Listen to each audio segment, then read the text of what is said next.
Okay, number 24. The profit maximizing firm depicted in the graph above should.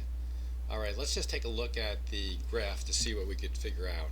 Now, remember, the profit maximizing point is always where the marginal revenue is going to be equal to the marginal costs.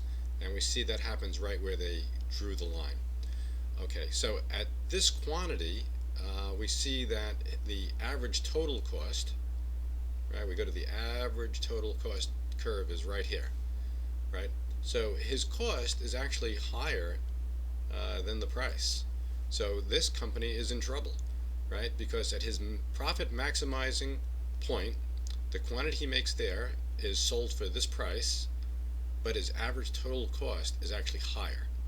Alright, let's take a look at the choices. Exit if conditions do not improve in the long run. Well, there you go. That's what he should do, because if he can't get more price or lower cost, he should just close up the shop because he cannot make any money. B, produce output that minimizes average total cost. So here's this point where he minimizes the average total cost and the quantity is way out here.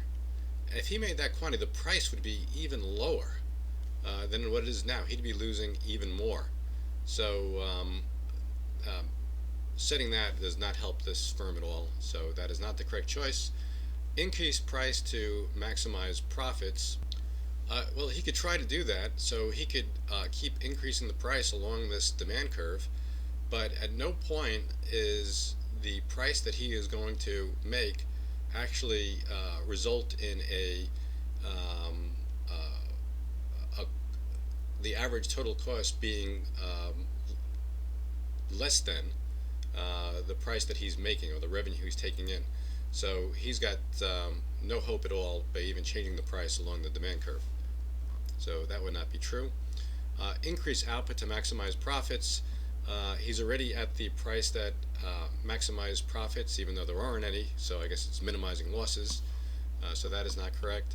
And use less capital and more labor to reduce cost, and that has really nothing to do with the problem, so we'll throw that one out. Alright, number 25. It's a little bit tricky, so you just have to be careful with how you read this problem.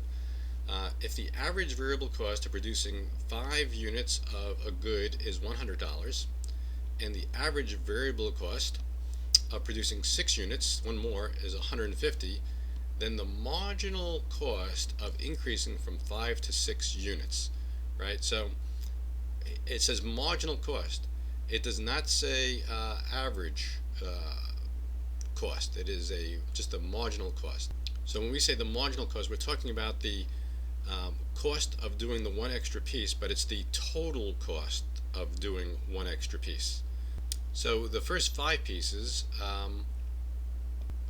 has an average variable cost of $100. So remember, that's the average cost times the 5 gives me its variable cost of $500. And then the average variable cost of producing 6 units is $150. Right? So the variable cost is $150 times 6 units is $900. So you could see by going from 5 to 6, the marginal cost went up from $500 to $900, or it went up $400. Right? So here the answer would be choice D, $400. A little tricky because you're used to going 100 to 150, and it's easy to think that the cost is an extra 50, but you have to be careful with the terms.